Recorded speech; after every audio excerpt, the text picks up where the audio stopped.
they pulled me into like a broom closet with her before the meeting when they were going to vote on the, and they're like, I know you're not gonna let me down. I know you're gonna support this. I know you don't want your political career to end today. And I said, no, Governor Brewer, I'm gonna 100% vote against you on this.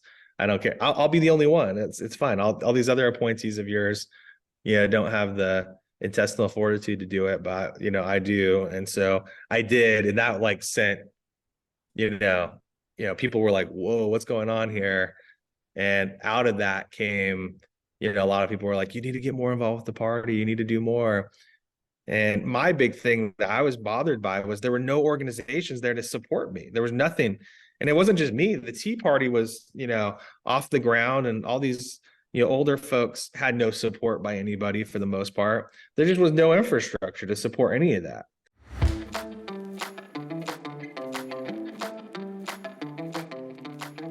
Hey, Culminators.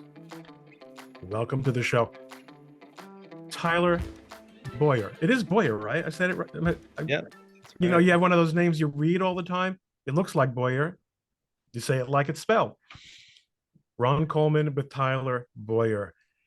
Tyler is in the middle of everything. When we first talked, it involved a particular political fight that there's no sense in talking about now. But there's a lot going on. He is a seventh generation Arizonan. So you can guess what fight that was. He's a member of the Republican National Committee, even though, as you can tell from looking at him, he's only 14. And he is the chief operating officer for Turning Point Action. And he could tell us what Turning Point Action is. But as much as I have encouraged him to pitch the incredible stuff that he and his group are doing, he is interested in talking big picture. And it is, when you can talk big picture with someone who knows what he's talking about, you talk big picture. So Tyler, welcome to the show. Thanks for coming on. Ron, thanks for having me. I appreciate it. Our pleasure. I think, what's going on? Is there any good news? It always feels like when you're a Republican that they're outsmarting us, they're surrounding us, they're pulling a fast one on us. Mm-hmm. Tell me something good. Well, one of my favorite quotes is the one good part about being surrounded is no matter which direction you shoot and you hit somebody. So, so that's the good news, to start, which is, there's so much up from here. And, we were in the midst of this battle. I serve by day. I'm the chief operating officer for Turning Point Action. Formerly, I was, built all the systems and things like that, programming at Turning Point USA. And so we launched effectively just about 3 years ago, Turning Point Action, and really eased into the C4 world during 2020. We didn't do anything massive like big outside spending. We did some, but we ran basically what was at the time Students for Trump. And so we started building what was the foundation of our C4. And really ahead of 2022 was we leaned in. It was about a year ago when we jumped in and said, hey, there's not enough happening, in the C4 space. And, again, when you talk about big picture about what the left's doing and how we have to combat it, and we can talk a little bit more in depth about that, we just knew that we had to make a significant time investment on the personal side, and then also financially start moving in that direction, because we've been blessed on our C3 with Turning Point USA, where we're now one of the largest C3s, in the United States on the conservative Explain side. the difference to the non-lawyers among us, not among us, but who might be listening. And you're not a lawyer, but this is space that you work in, between a C3 and a C4, 501c3 and a 501c4. Yeah, and this is good because I think this is the baseline for what I think our conversation should be is, 501c3s and 501c4s is the nonprofit world generically that most Americans see, but they don't realize they're seeing. So every time that you see a charity, for the most part, including a lot of church-related organizations, a lot of organizations that do a lot of great things, like your American Heart Associations and your Giving back to kids, Cars for Kids, which is a big one that people know. Oh, And all these former other client of mine, and a board that I sat on as well for many years. big deal. You hear a lot of commercials, and I've given a car. So, and so many different organizations like that. That also includes many that are pseudo in the political space, which the left has really dominated, which they've built this soft money infrastructure, which is basically money that can be easily moved and provide tax deductions for those who contribute it.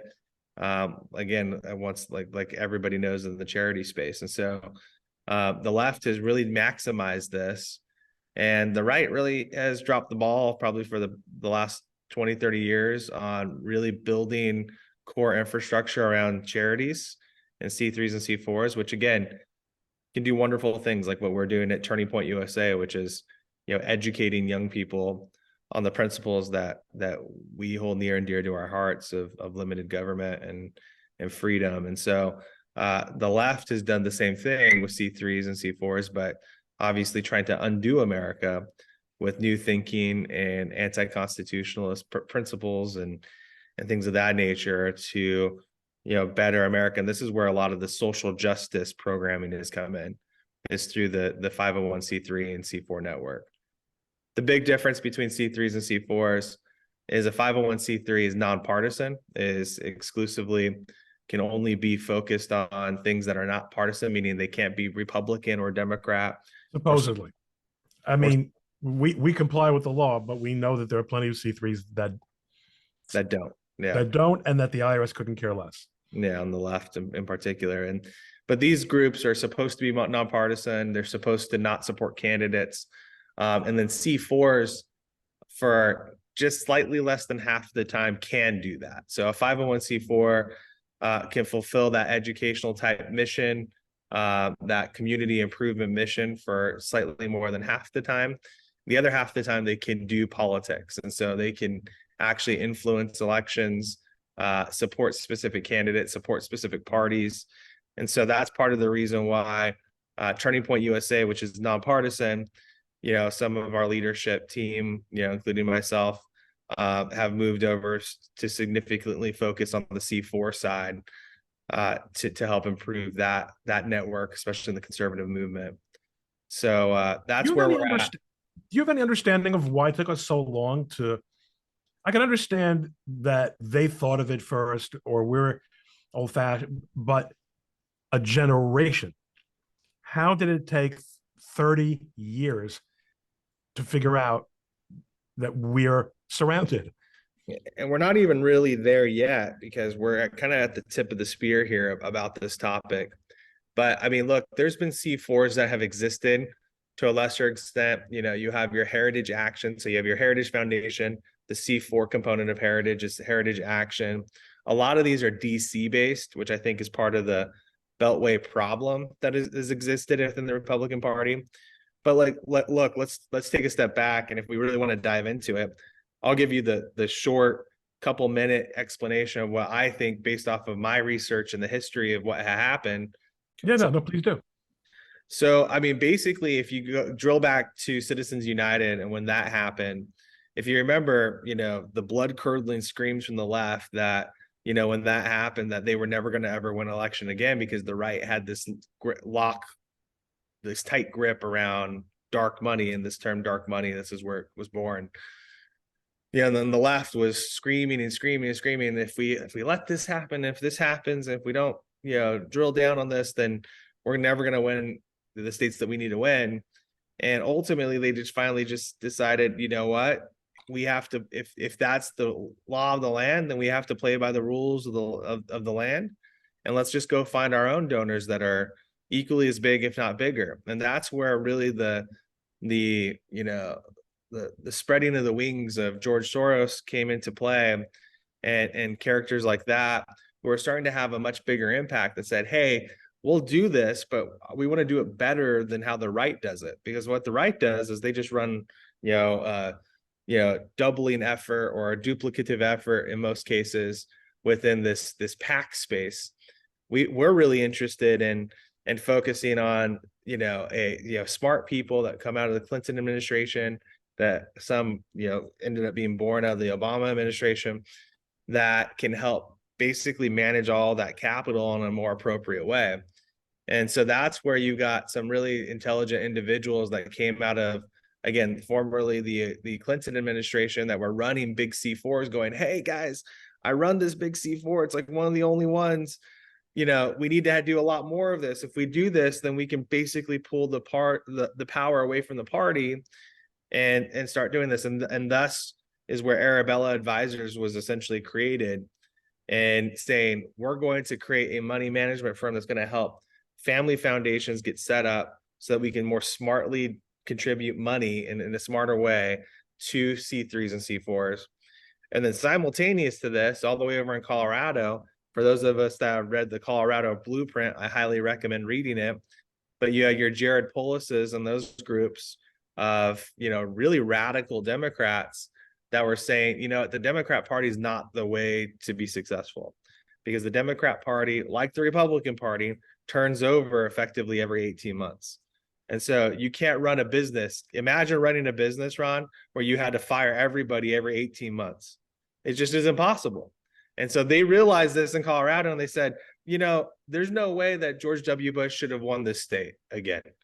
And so we're never going to let it happen again. We're never going to allow, the right to win Colorado ever again. And this is how we're going to do it. We're going to put the Colorado Democrat Party in the corner, and we're going to create all the mechanisms that are necessary to be created through a C4 infrastructure that's going to be more impactful and more effective. And thus Colorado Democracy Alliance was born, and CODA turned into Democracy Alliance, which was implemented nationwide as the practicum. And so now today you have states like Michigan and Florida that were impacted by this, and Wisconsin, now Arizona and Georgia, whereas it's a simple math equation of figuring out where are the 270 electoral college votes they need to win, and then implementing basically the exact same soft money C3 and C4 strategy across these states, just as Democracy Alliance and Arabella Advisors has done so effectively. So they did it. They saw what the right had achieved with so-called dark money, and said we can do it better. Yep. And that and also we have all this talent. We have this bench of people who are, especially during the Bush years, looking for political ways to do things. And why should we depend on party structures when those are so subject to change? Yep. And it's not just subject to change, but also just ineffective, right? Because what they realize, which is what we've realized over the last 2 election cycles now in the Republican Party, is that the DNC, what they realized was the DNC is a farce, that in most cases, they are not going to have their ducks in a row. And so part of what they did was they said, we are so far behind the right on dark money, and then also data as the centralized brain to everything. And, I just got done talking to a alum. I won't say his name because I didn't say I was going to go out and promote our private conversation, but, he's definitely not aligned with me politically. He's a establishment, very, what I would consider, a very establishment, very, rhino-y probably type of a personality. But, we had a very, open conversation, which was that, the right is basically, so far behind the left, because what the left figured out, again, effectively 20 years ago, after they adopted the mentality of like, we just have to do this better than the right, they got control of their data. And so what they did was they ultimately created a centralized brain that became open source. And what the left did, which the right is so funny, you have guys like Jared Polis who are outright communists, you know, legitimately, like he would call himself a self-avowed socialist. And you know, he ended up becoming governor, which, you know, that never would have happened without their infrastructure bill. But they basically looked at this and they said, we're going to create a free market type of a program. We're going to create a Shark Tank. So we're going to open up all the data and then invite in all these smart minds that want to create things that are going to make our data distribution better and easier and faster. And, you know, the great grandchild of that process ended up being Eric, which is the system that they share effectively all their data in 30 plus states now, instantaneously with leftist organizations. So it's really interesting to study this. It's unbelievable how few people know what has happened. And, you know, like the art of war, you really can't know you can't win any battles without knowing yourself and knowing your enemy. And so you really have to study that, was my belief. How did you get yourself involved in this, you know, kind of enterprise? Yeah, so my story is, you know, I won't bore you with my story, but Oh, we actually know that the subtitle of the podcast is Interesting People, because I believe, in fact, that stories like yours are not boring. Most people are quite fascinated by extraordinary people, and you've had. I won't embarrass you by calling you an extraordinary person. I'll just say that you have an extraordinarily cool job. You will well, agree with me about that. we have extraordinary work yet to do. So I'll Good. reserve that.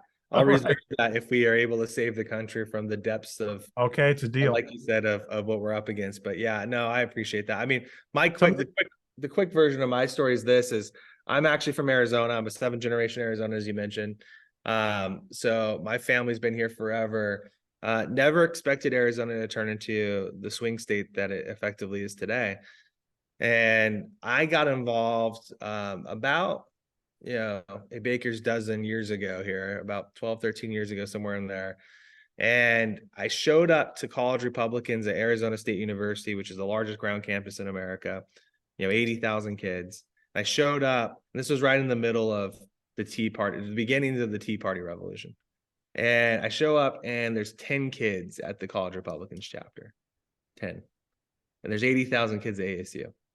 And so it's a pretty familiar story, actually. yeah, I mean, I think a lot of us that have been involved long enough are used to showing up to clubs. But I was surprised because I was like, I just knew I'd actually lived. I speak fluent Russian. I'm Mormon. I'm LDS, which, you know, is a big population here in Arizona. And I showed up just knowing I had to get involved because I didn't want my country to look anything like Russia. Like I knew that it was just kind of unique given the circumstances where we are today with Russia and Ukraine and everything else. But I showed up and I was shocked. I honestly was shocked and I was horrified. And, you know, I felt a call to action to show up and keep showing up. And they're like, you should be president. And so basically ran for president, like the next chapter meeting, you know, within weeks they basically made me vice president and then president. And so I'd taken over what became effectively the largest college Republican chapter in the country. And we went from 10 kids engaged to about 3,000 the next year. And we held massive events. And that is the best use of a backdoor way of saying, I built the chapter from 10 to 2,000. What was it? 3,000? 2,000? yes, about 3,000 kids engaged. I took over what became, as if there's no cause and effect. I'm sure you had help, but obviously, but that's a phenomenal. How on earth do you do that on a college campus? Well, you know, that's where that was kind of the beginnings of me learning. Like, first off, there was no help. There were no organizations that helped me, and I begged for it. So I won't name names of what organizations existed, but that didn't help me. But certainly not the College Republican National Committee, you know, who were like, oh, we didn't even know you existed, and we're doing all these big things. But you know, started doing a lot of other things, and part of that process, I just got more entrenched and more involved and realized that we had this big deal. And this is where something that you may have some interaction with was I started interacting with the public interest research group who were trying to establish themselves on all these college campuses through automatic dues that were being paid through tuition fees. And so no one knows really this whole story, and this is boring to most people who have no interest in this, but the public interest research. Oh no, this is a big deal, and anyone who's been even a spectator in conservative politics over the last decades has to be aware of should be aware of this issue. So this was really my spark. So the public interest research group thing really like set me off, because I was running this big college Republican chapter. Nobody knew I existed. I had no help from any organizations that were existing. Interacted a little bit with Young Americans for Liberty, which were kind of gaining steam during the Ron Paul era during that time.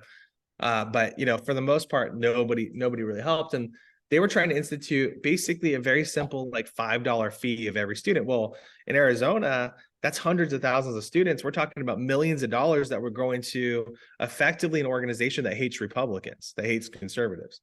And they were trying to pass at the time, a bunch of different things, including boycott, divestment, sanctions type stuff, and BDS type stuff against the oil and gas community, like all sorts of crazy, like environmentalism stuff. So obviously, just being, feeling a sense of leadership, I took a pretty big stand against that. And in the midst of all of that, I was like, you know what, we've got to run, and with a couple of other guys, we're like, we've got to run student body president candidates at all these ASU campuses. And so there's 4 ASU campuses. If you win 3 of them, you basically control all of ASU with the student government. And so we ran our college Republican chapter presidents at every campus, including myself. And I started running for student body president at ASU, which I had no business running, because I wasn't in Greek life. I was a little bit older. I was a few years older. I was already married at that point, but had no chance in beating the Greek life candidate.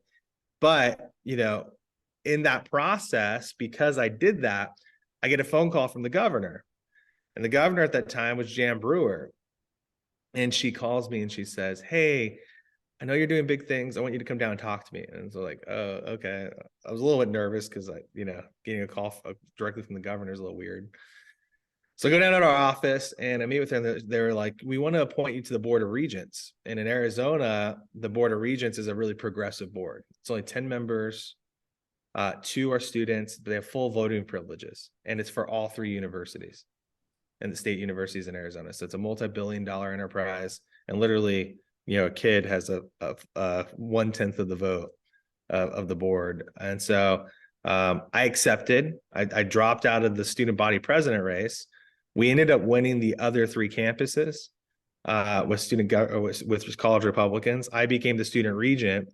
And when I was the student regent, I basically put the kibosh on all of the outside fees for PERG and other ones. There was at the time an Arizona Students Association fee, which is the same thing, basically the same thing. And so I became like public enemy number 1 to the left, because we effectively ended what was one of the largest publicly funded unions in the state of Arizona. Amazing. Because I put that on the agenda as a regent. So it wasn't very long after that Governor Brewer, after sticking her finger in Obama's face, agreed to Medicaid expansion in Arizona in order to make Obamacare work.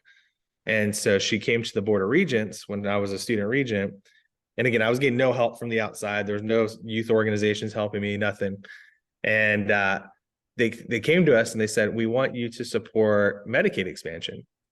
And I said, "Oh, I'm not going to do that. I'm not going to support Obamacare, through a Medicaid expansion here in Arizona. I think that's silly. No one in the party supports it." And so, long story short, but this is where, again, like second tier for me was, I ended up in a room with Governor Brewer, and they pulled me into like a broom closet with her before the meeting when they were going to vote on the, and they're like, "I know you're not gonna let me down. I know you're gonna support this. I know you don't want your political career to end today." And I said, "No, Governor Brewer, I'm gonna 100% vote against you on this. I don't care. I'll be the only one. It's fine. All these other appointees of yours, don't have the intestinal fortitude to do it, but I do." And so I did, and that like sent you know, people were like, whoa, what's going on here? And out of that came, a lot of people were like, you need to get more involved with the party. You need to do more. And my big thing that I was bothered by was there were no organizations there to support me. There was nothing. And it wasn't just me. The Tea Party was, off the ground, and all these, older folks had no support by anybody for the most part. There just was no infrastructure to support any of that. And had there been, we could have captured probably a lot more wins, a lot more W's on the board for the conservative movement had that been built. And so that's where, I kind of just was like, hey, I got to do this. And yeah, long story short was people were like, you need to meet this kid in Illinois. He's starting something. And that's when I was introduced to Charlie Kirk, who was trying to do basically the same thing. So we connected, and I was like, I want to do this. He's like, I'm already kind of doing this. And, he spoke like an 80-year-old, 18-year-old body, 19-year-old's body. And so I basically quit my job. Luckily, I was in a financial position to do that, and, took a $20,000 a year job, basically going full time and helping build Turning Point with Charlie. So that was the short story, long short story. So, but it's really it's an important origin story, of our superheroes, because people wonder how, where this comes from, and they have the impression that it starts out that somebody with $1 billion or $100 million wants to build this organization, wants to spend the money, wants to build the organization, and then recruits guys like you. And it's the opposite. This is a genuine grassroots movement that you then had to go out and raise funds to support. Yeah, I mean, the funny part about the whole thing is that, when I joined Charlie, I mean, I think Turning Point, it was like a year and a half after Charlie had effectively started Turning Point. I think in the first year they raised like tens of thousands of dollars, like $20,000-$30,000. I literally I don't believe think it was $100,000. In year two, I think it was 300,000. So that basically, when I met Charlie, and he had done all that fundraising in Illinois. Bruce Rauner at the time was running for governor, which, was Republican, trying to win back Illinois. Unfortunately, Bruce Rauner turned out to be a huge disappointment. But that was the time period that was happening. And so Turning Point was basically, it was just an Illinois-centered, organization. So it was just by luck, by, God's hand, that I was somehow introduced to Charlie in any kind of way. Mostly because, as I brought up, I'd been badgering these other organizations like, hey, like, can anyone help me? Can anyone do anything?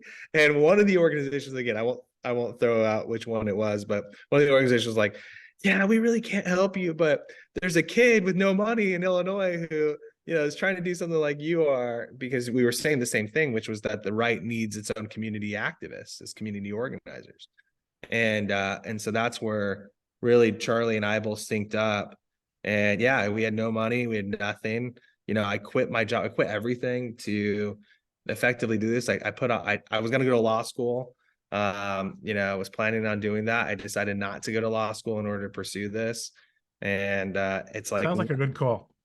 Well, save me some bills, sort of. But I mean, I'll tell you, it was a huge risk. But like you said, there was nothing. It wasn't like this was like the Kochs, like, here's, $1 billion start. Here's $5 million, start this. There was nothing. And it was building the programming, basically identifying all the problems that were within the movement, particularly in the youth space, but across the movement really as a whole, and saying, we're going to build this and deliver it to donors. And if donors want to fund it because they see the product that we're trying to build that's missing, then great. And that's the way that we've operated basically since day one.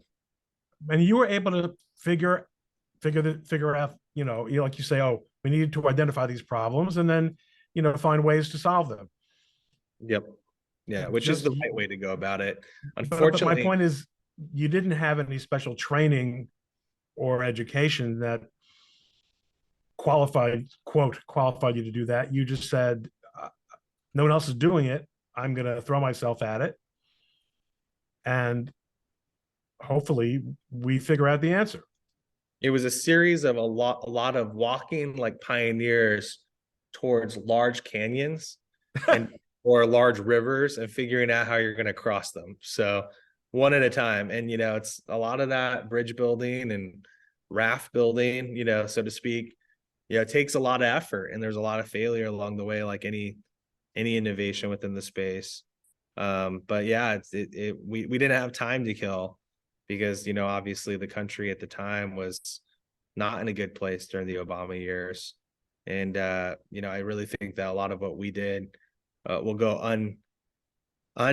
unrecognized for kind of what the setup was for what happened with Trump. But there was a lot of changes that happened in that time period between 2012 and 2016 that we were really fortunate to be part of because we were building things that had never been built before.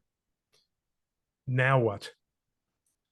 Well, I mean, I'll kind of take a step back. I mean, this has been the progress model here, which is that when we recognized, or I guess throughout that process, we recognized there weren't a lot of organizations like us, like you mentioned. There's not a lot of incentive to go out starting C3s and C4s, and the success ratio is very low. Just like any business, there's not a lot of people who break through. But now that I realize, I mean, now I know why, because first off, there's not a lot of innovation in the space, but number two, there's not a lot of help. Like I said, I was searching for help as a young guy and nobody really offered it. I had to learn how to build my own bridges and build my own rafts across these large, canyons and rivers. And so, it's hard to do that without capital. But God finds a way. I'm a big believer that it's a big God thing that led us to where we are, as a believer. But because it was not based off our own intellect and abilities and talents. But I think again, if you're a believer, you believe that God finds a way to use your talents.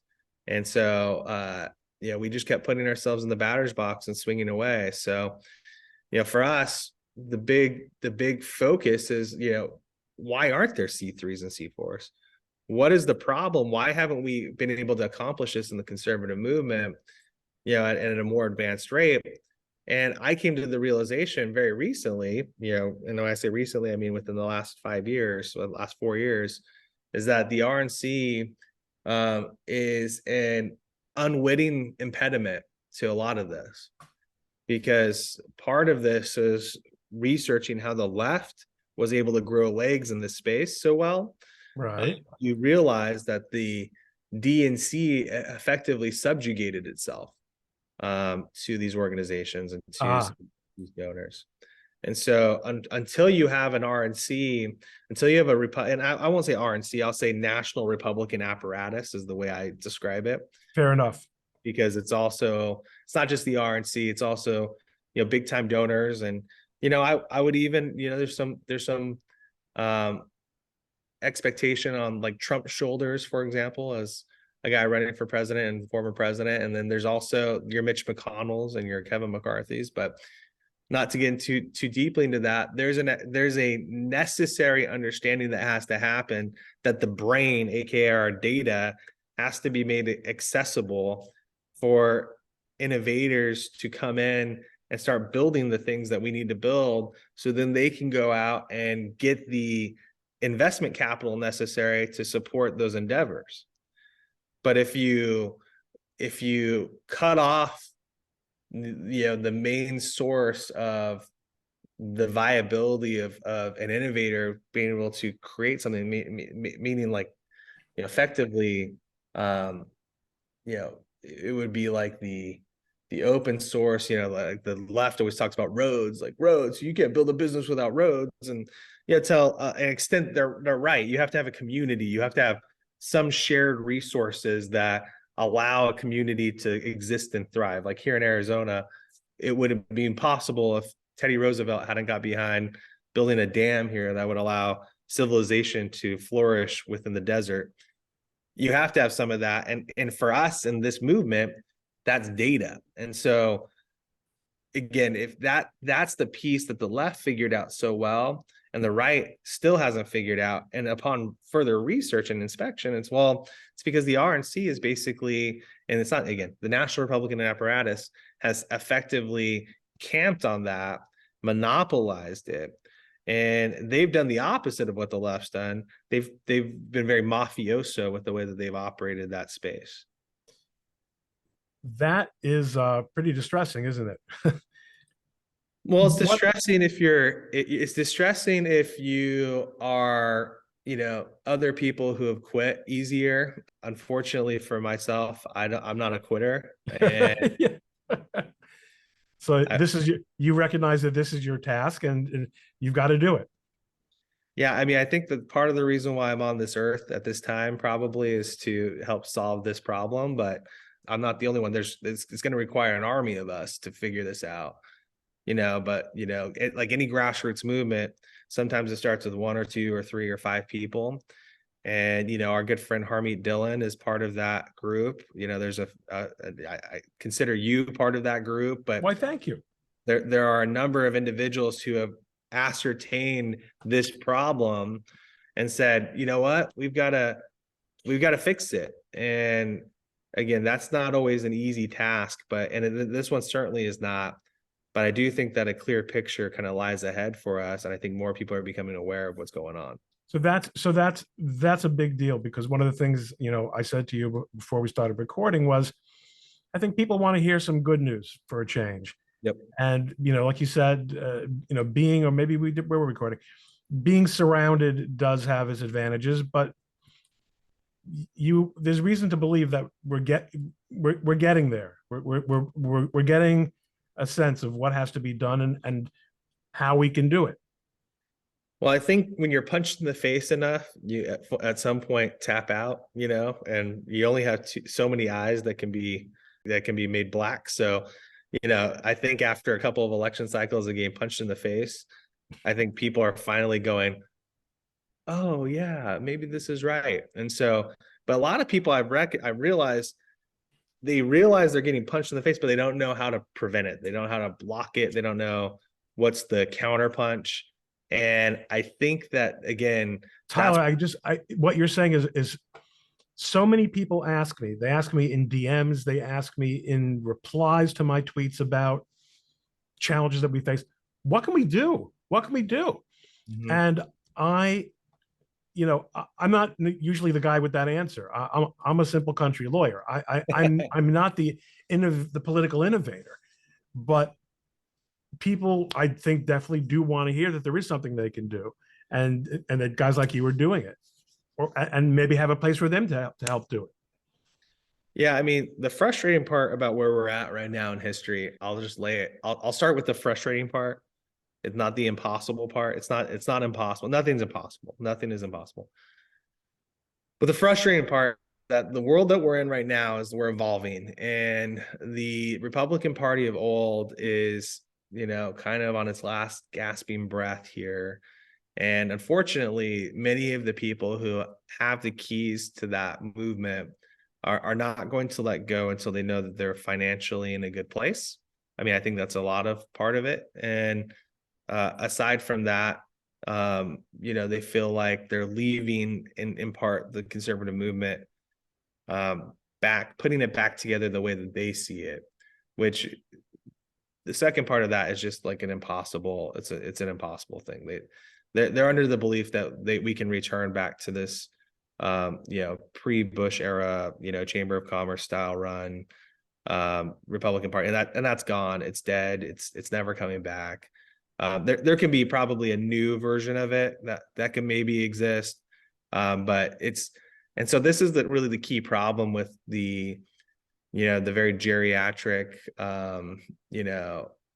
hand-holding consultant class type politics that are out there. And so the unfortunate part is they're not great listeners, and the more important part is that coming out of the Obama era with Eric Holder and the way that he's tried to manipulate our elections, we may not have the clock to just wait around for those people to move on and retire and pass away. And so that brings up an important point, because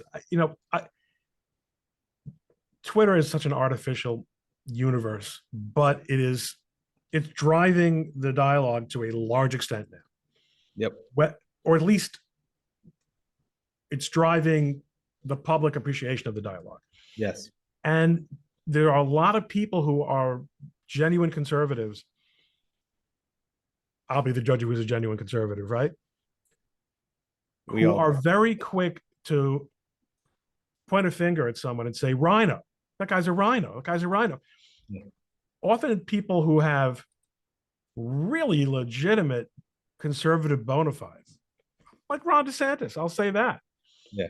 And I'm not talking about any particular political candidate who's saying it, I'm talking about rank and file, hundreds and thousands of Twitter accounts who have, Twitter users and Republicans and conservatives who are getting this message that someone who has really, I'm not pitching for Ron DeSantis here. I'm just saying, using this it's astonishing to me how quickly the concept that somebody who is governor of Florida and then unsurprisingly, therefore has a relationship with the Bush family, well, that makes him a rhino. Hello? How can is there a way back to civility and mutual, in other words, you've identified a real problem that I think everyone gets, that there is an establishment within the Republican Party that isn't motivated by the need for change. And in fact, is motivated in the opposite direction, and that we've got to work around them. But does that mean that everyone who has some relationship with the people who run the party for our entire lives has to be called out? Well, this could be a complex issue that we could discuss for an entire length of a podcast, but and it's right. And I'm giving you like 3 minutes, since, believe it or not. But I'd like to hear your gut impression on the answer to that. Yeah, I mean, I think the way that I look at it is just the politics is very era driven, and the leaders ultimately decide the makeup of the party. And so right now you're in the Trump era, whether you like it or not. And so the fact, and prior to that in the Republican Party, it was the Koch era. And prior to that was the Bush era. And I would argue you had a kind of a very small Tea Party era between the two. So you have these eras of people, and who's in charge is who's in charge. And right now, this is not the Ron DeSantis era. This is not the Bush acolyte era. There's that. I actually think that Ron is probably, there's elements of Ron that are the future of the party if he doesn't implode, with that. And so it's like, how do you? I mean, the fact of the matter is, he's being challenged politically in a way that he never experienced before. And this is his opportunity. I don't even know if he expected to be honest with you. I think that there's an element here which is problematic. Again, just that, those chapters have to be closed. The way I look at it is that those chapters have to be closed and you have to move on. And that's what happened with the Kochs. The Koch chapter closed and the Trump chapter opened, because as the Kochs were really struggling, that's what enabled Trump to exist. He had no help from anyone, effectively, and he ended up, winning the presidency, which, to the chagrin of many of those people.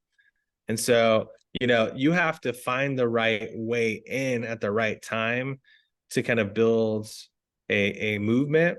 I'm not sure that challenging, in the midst of maybe that continued movement is going to be successful. I'm not saying that means that he's wrong. I'm just saying that I don't know if that's going to be the most successful use of that talent to open up that next era. Now, again, I think a lot of people are like, well, if Trump gets indicted, or what if, Trump has a heart attack from too much McDonald's, or whatever it is, right? Like we need a Ron DeSantis. And I think there's an element of that truly exists with the Ron DeSantis team. After talking with them and existing, is like, hey, we just know that like we're here, and we're not trying to like necessarily like punch Trump in the face and like throw things in his face, but like we're here. And so I just think that I don't know if they realize how much work it's going to be to court the Trump base to not self implode. So I don't know. It's gonna be delicate. It's gonna be delicate. And when you talk about rhinos, I mean, like the reality is that that's just a very subjective terminology. It's just as conservative is, right? And Right. that's why I said, like, in your eyes and my eyes, conservative looks a lot different. In Arizona, being a conservative looks a lot different than, in New York, and so, or in Florida. So it's going to be different, very subjective everywhere. But what matters the most is this infrastructure piece that we're talking about. Because at the end of the day, I tell people this all the time now, it doesn't matter if it's Donald Trump or Ron DeSantis that's our nominee. The infrastructure is not built. And right now, both of them are going to get shellacked in this next election because they're not putting in the right material resources to ensure that they're going to win, which is horrifying. Like here in Arizona, we don't have a single RNC person hired. To my knowledge, not a single Trump person hired, and not a single Ron DeSantis person hired. So how are you going to win a state that you must win effectively, statistically, in order to win the presidency? Thanks for the good news. Well, the good news is what we're doing at Turning Point Action is recognizing this and trying to, and I've been working with in the background, and this isn't public information. We're not disseminating this anywhere, but we're working with a number of C4s who are focused on this, building the tech stack that's necessary in order to do the ballot chasing, which again, I don't know how much time we have left here, so I don't want to overrun you here, but you're the one. It's our guests that we accommodate. I'm happy to go as long as you want. Well, I'll do this simply. I've been telling everybody, I mean, because obviously here in Arizona, we've been very focused on election integrity and how awful some of our Republicans and all the Democrats are trying to manipulate the vote. And so, not to get too into the weeds on that, what I've been telling everyone is like, look, defenses, if you're a football fan, that defenses win Super Bowls, they win championships. And a good defense is your election integrity measures. You should do everything we possibly can to protect the Constitution of the United States and protect the way that we run our elections, as we've run them for well over 100 years since we left the pub model for collecting ballots, right? So, or collecting votes. So, this is the way that it's been running for a long time since the Civil War. We've done a really good job at it across the United States. And then in the last 10 years, the left has tried to manipulate everything. And so you got to fix that. You got to defend that. That's number one. They wins championships. But number two is your offense. You still have to put points on the board in order to win a Super Bowl. I don't care if it's one more point than the opposition, right? Which is if you win the Super Bowl 3-0. Well, look at the House of Representatives. That's winning by a field goal. That's winning by a field goal. It's winning by a one-score game. It's winning by a safety, So like literally, I think we won by a safety. We really did. We won by an accidental method this last election. But you have to look at this and go, well, why did the left spend $50 million on bodies that we know now colloquially we're chasing ballots door to door? If they could just cheat, if they could just flip the machine. Now, don't get me wrong, there's manipulation happening at the ballot. The equivalent that I put out there is 5 to 7%. They're manipulating vote, and they're doing this. We know by sending ballots to be adjudicated and setting ballots aside, and they're chasing ballots, and they're doing these things all take infrastructure. But simultaneous to that, they're spending $50+ million in Arizona just on full-time $60,000 a year salaries, embedding people into our community to go get that extra 100 ballots in those neighborhoods. Wow. And that's the difference maker that the right has to figure out, which we are doing at Turning Point Action now. Right now we're focused exclusively on Arizona, Wisconsin, and Georgia, and going to donors and telling them this and telling them this story, showing them the difference. The good news is we're barely losing elections with doing zero of that. We're doing zero. We are doing zero on the offense side. So, in that regard. And so I think with just a little bit of effort, we're going to wipe the floors with the Democrats. Really, the challenge now is just explaining this to the donor class, that pre-existing donor class, that it's established class and establishment politicians, and saying, look, if we choose not to do this, we're going to keep losing. And if we lose Idaho, or Utah or Tennessee or Texas, especially Texas, then we're done for. No, and the thing is, I think one thing people understand is that this is a ratchet effect. Mm-hmm. Democrats, when they get in office, change the rules, change the systems, and it's almost impossible to turn back the clock. You can't. Tyler, an incredible conversation. I cannot believe how fast this went. So much going on. Great talking to you. Great hanging out. Let's do it again sometime with more good news. And thank you so much for joining us. Well, my thank you. My hope is that in the coming months here, we'll have a lot of that built and being built, and we're going to see a lot of the ground forces coming together. And so we need you. We need everybody. Thank you for all that you're doing and being a voice of reason out there for the movement. You're welcome.